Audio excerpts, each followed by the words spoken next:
بشریٰ بہن بہتر ہوگا اب ہمیں اپنے ساتھ گھسیٹنا بند کر دیں، پہلے بھی آپ کی مدد کرنے کا صلہ ہم بھگت رہے ہیں، یہ نہ ہو کوئی اور مسئلہ کھڑا ہو جائے۔ یقیناً آپ لوگوں نے اپنوں سے بڑھ کر ہمارا ساتھ دیا ہے اور ہماری وجہ سے آپ کو بہت زیادہ تکلیفیں بھی برداشت کرنا پڑی، مگر یقین مانیں بہن اب خطرے والی کوئی بات نہیں ہے، بھائی جان پر کوئی آنچ نہیں آئے گی۔ نہیں بہن، آپ نکاح پڑھوانے کے لیے کوئی اور مولوی بلوا لیں۔ مولوی کی بیوی حامدہ ڈو ٹوک لہجے میں بولی، ایسا نہیں کہتے نیک بخت۔ مولوی ان کی گفتگو میں مخل ہوا، زندگی اور موت اللہ پاک کے ہاتھ میں ہے، آپ خاموش رہیں جی۔ حامدہ شوہر پر برس پڑی، پہلے بھی آپ کی نیکی کمانے کے چکر میں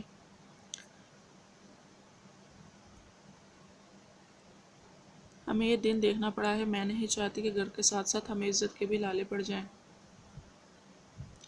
ایسا کچھ بھی نہیں ہوگا چچی جان، تناوش سے تسلی دینے لگی، ہم تو بس اس لیے آئے ہیں کہ چچا جان اپنی آنکھوں سے اس منحوس کا انجام دیکھ لیں۔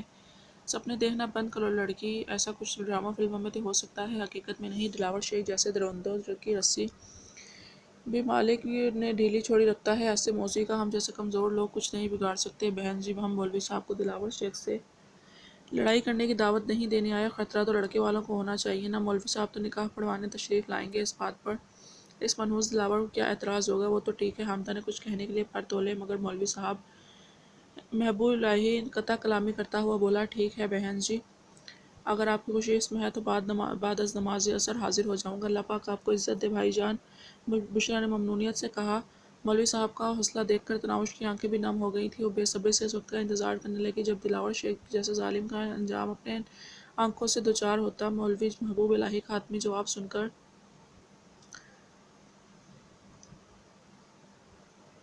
حامدہ نے بھی خاموش رہنا مناسب سمجھا، چائے پی کر ماں بیٹی واپس گھر کی طرف چل پڑی تھی۔ مولوی صاحب کے گھر سے نکلتے ہی انہیں دلاور شیخ کا منحوس کرندہ نظر آیا تھا، گلی کے نکڑ پر کھڑا وہ مولوی صاحب کے گھر ہی کی جانب متوجہ تھا۔ وہ ماں بیٹی کے اکٹھے کہیں جانے پر ضرور ان کا پیچھا کرتے، وہ اس کا پیچھا کرتے، اسکول جانے کے علاوہ اگر تناوش کہیں جاتی تب بھی وہ اس کا تعاقب کرتے، البتہ تناوش کے اسکول جاتے وقت کبھی اس کے پیچھے چل پڑتے اور کبھی جانے دیتے۔ گزشتہ کل بھی انہوں نے تناوش کا پیچھا نہیں کیا تھا، ورنہ دلاور شیخ تک کبیر دادا اور تناوش کی ملاقات کی خبر ضرور پہنچ جاتی۔ اس منحوس شکل کے کرندے کے پاس سے گزرتے ہوئے نہ جانے تناوش کو کیا سوجا کہ وہ مجھ سے مخاطب کرتے ہوئے بولی، دلاور شیخ کو بتا دینا آج بعد از نماز عصر میرا نکاح اور رخصتی ہے، اپنے چمچوں کے ساتھ ضرور شرکت کرے۔ تناوش کی جرأت اور بے باکی پر دلاور شیخ کے آدمی کی آنکھوں میں حیرانی نمودار ہوئی، مگر پھر حیرانی پر استہزاء کا عنصر غالب آ گیا، وہ کہکہا لگا کر ہنسا، ضرور بھابی۔ تناوش اس کا جواب سننے کے لیے رکی نہیں، یوں بھی دلاور شیخ کی وجہ سے ان میں سے کوئی بھی اسے چھیڑتا نہیں تھا۔ تناوش کو گھر پہنچا کر بشریٰ خاتون نے محلے میں گھوم پھر کر تمام لوگوں کو بیٹی کی شادی میں شرکت کی دعوت دی، جس سے یہ بات پہنچی تھی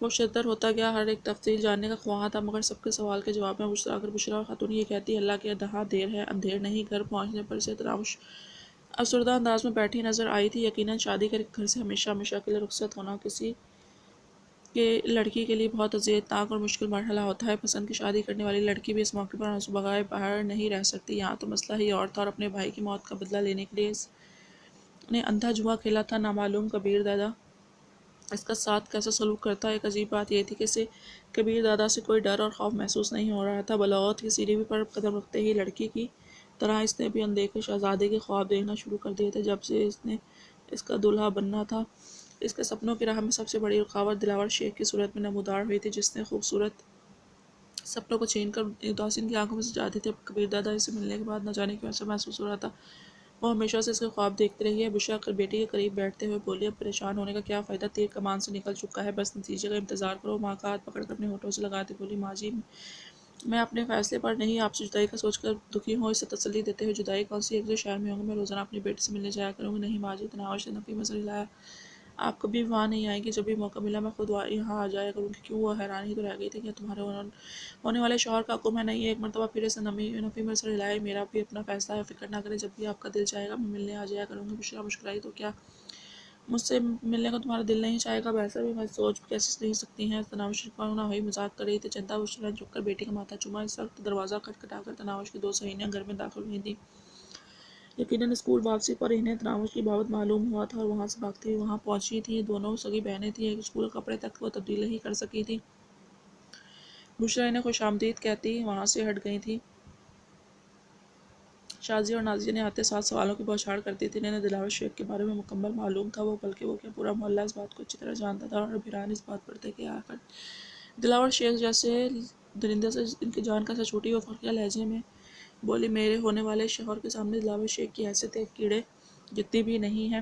شازیہ نے پوچھا، ایک دم ایسا رشتہ تم نے کہاں سے ڈھونڈ لیا؟ تناوش کا جواب دینے سے پہلے داخلی دروازے پر ایک بار پھر حرکت ہوئی اور اس کی ایک اور سہیلی سلمیٰ گھر میں داخل ہوئی۔ ان دونوں بہنوں کی طرح وہ بھی آتے ساتھ حیرانی کا انتظار کرنے لگی۔ تناوش ان کی حیرانی سے محظوظ ہوتے مسکرائی۔ وہ کیا کہتے ہیں، جوڑے آسمانوں پر بنتے ہیں، اور یہ کہ اللہ تعالیٰ جب دیتا ہے تو چپڑ پار کے دیتا ہے، بس محاورے ہی سناتی رہنا، اصل بات سے پردہ نہ اٹھانا۔ نازیہ نے تنگ آ کر دہائی دی۔ وہ قہقہ لگاتے ہوئے بولی، کبیر خان نام ہے، 6 فٹ سے اونچا قد، کسرتی جسم، چھوڑی چھاتی، گندمی رنگت، کشادہ پیشانی، موٹی ساحرانہ آنکھیں، مضبوط ہاتھ پاؤں، بہت بڑے کاروبار، بنگلے اور کئی کاروں کا مالک، ساس سسر نند دیور کی آلودگی سے پاک، اتنا کافی ہے، یا کچھ اور بتاؤں؟ سلمیٰ نے منہ بناتے ہوئے کہا، بولتی رہو، جھوٹ تم سے تو اللہ یہی ضرور پوچھے گا۔ اس دوران اس کی 2-3 اور سہیلیاں بھی پہنچ گئی تھیں۔ تھوڑی دیر کبیر دادا کی شخصیت کو موضوع گفتگو بنائے رکھنے کے بعد وہ تناوش کو دلہن بنانے کے در پہ ہو گئی تھی۔ پہلے پہل تو تناوش نے سختی سے انکار کر دیا، مگر پھر اسے اپنا رویہ مصنوعی لگا۔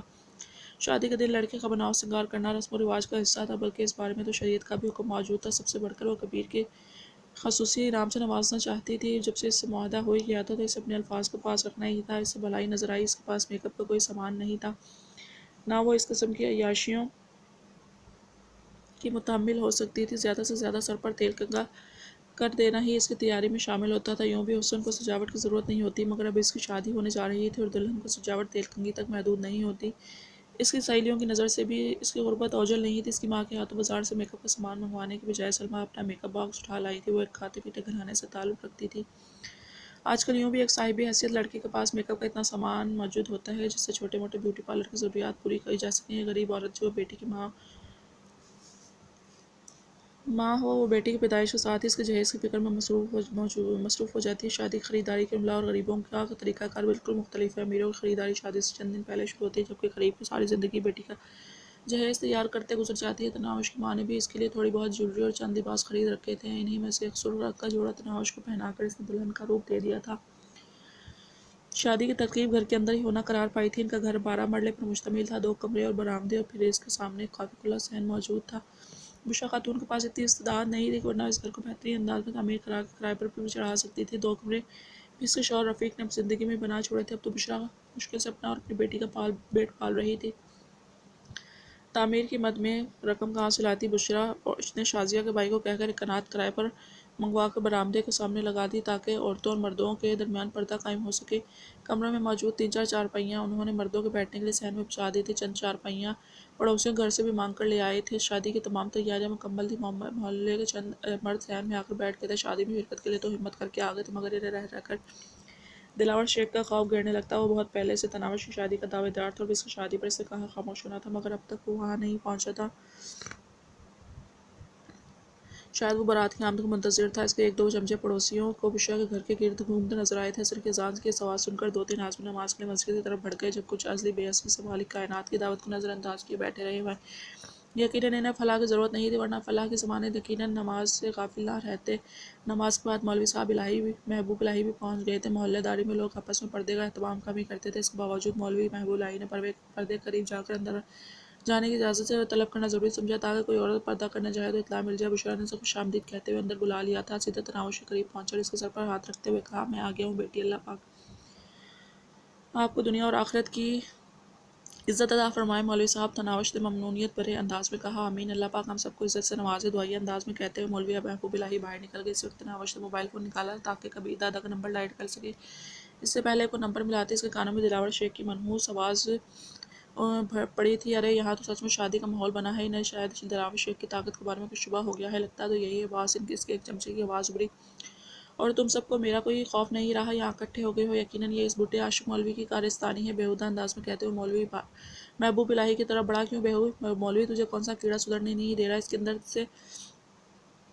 انداز سے تناوش سمجھ گئی تھی کہ مولوی محبوب الہی کی طرف جا رہا ہے۔ سر پر دوپٹہ جماتے ہوئے سرت سے باہر نکلی۔ اس وقت دلاور شیخ مولوی محبوب الہی کو گریبان سے تھام چکا تھا۔ اس نے کڑک کر کہا، ایک منٹ۔ دلاور شیخ وہ حیرانی سے اس کی طرف متوجہ ہوا۔ اسے دیکھتے ہی دلاور شیخ کے منحوس چہرے پر خباثت مرور ہوئی۔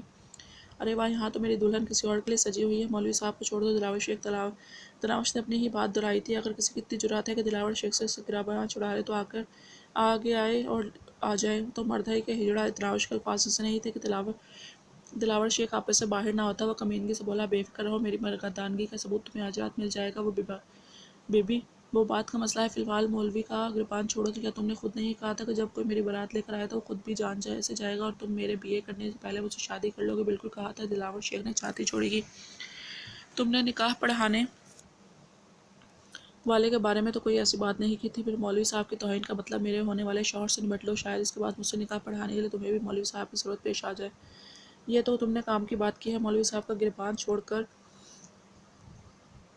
اب اپنے چمچوں کی طرف متوجہ ہوا۔ کرمے جا ذرا پہلوان کی دکان سے ایک ٹوکرا مٹھائی کا تو اٹھا لا، آج اس ٹنٹنے کو ختم ہی کر دیتے ہیں۔ ٹھیک ہے باس۔ کرمے نامی چمچے نے اسباب میں سر ہلا کر باہر کا رخ کیا۔ تو نکاح کی کارروائی شروع کریں۔ دونوں ہاتھوں سے ہلکی تالی بجاتے ہوئے اس نے ہاتھ دھونے کے انداز میں ملے تناوش بے باکی سے بولی، پہلے میرے شوہر سے تو نبٹ لو، تو بلاؤ اسے، میرے پاس اتنا وقت نہیں کہ اسے ٹٹ پونجیے کا انتظار کرتا رہوں۔ تناوش نے ہاتھ میں پکڑے موبائل فون پر کبیر دادا کا نمبر ڈائل کیا اور موبائل فون کان سے لگایا۔ 2-3 گھنٹیوں کے بعد کسی نے کال کاٹ دی۔ اس کا دل انجانے خوف سے ڈرکا اور دوبارہ کال ملانے لگی، مگر آگے سے پھر ایک بار نمبر مسروق کر دیا گیا اور تیسری کوشش کی، جس کا حال پہلی والی کوششوں سے مختلف نہیں تھا۔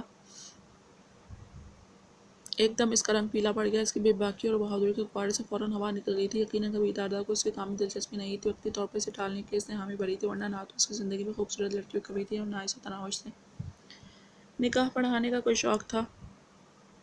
وہ اپنا قیمتی وقت کسی بے سہارا یتیم لڑکی پر ضائع نہیں کر سکتا تھا۔ تناوش کا دل ڈوبنے لگا۔ وہاں موجود تمام مردوں کی نظریں اس کے چہرے پر گڑی تھی۔ بغیر کوئی بے بات رابطہ منقطع ہونے پر دلاور شیخ چہکا، بے بی، یقیناً تمہارے ہونے والے سورما شوہر کو معلوم ہو گیا ہوگا کہ تم پر دلاور شیخ کی نظر ہے۔ دلاور شیخ تو موت کا دوسرا نام ہے اور موت کا سامنا اس مولوی جیسا بے وقوف ہی کر سکتا ہے۔ وہ ہر حال میں مولوی صاحب سے بہرحال مولوی صاحب نکاح پڑھانا شروع کرو۔ اس نے شاید زندگی میں پہلی بار مولوی محبوب الہی کو تمیز سے مخاطب کیا تھا۔ زمین اور آسمان تناوش کی نگاہوں میں چکرانے لگے تھے۔ بے اختیار وہ قریب پڑی چارپائی پہ بیٹھ گئی۔ اس کی ماں فوراً دہائی دیتے ہوئے کمرے سے باہر نکلی تھی۔ نہیں دلاور شیخ، تم نے خود 14 جماعتہ کرنے تک کی مہلت دی ہوئی ہے اور یہ میری بیٹی ابھی 12ویں کلاس میں ہے۔ سن مائی، میں نے کہا تھا تم لوگ ابھی ایسی حرکت نہیں کرو گے جیسی کہ اب کر چکے ہو، اور اب تمہاری مہلت ختم۔ میں خود ہی تمہاری بیٹی کو BA کروا لوں گا، بلکہ اس کی بھی اچھی ٹیوشن بھی رکھوں گا۔ بشریٰ کو یہ کہتے ہی مولوی محبوب الہی کو مخاطب ہوا، اب مولوی کی اولاد کیا کہا، میں نکاح پڑھانا شروع کر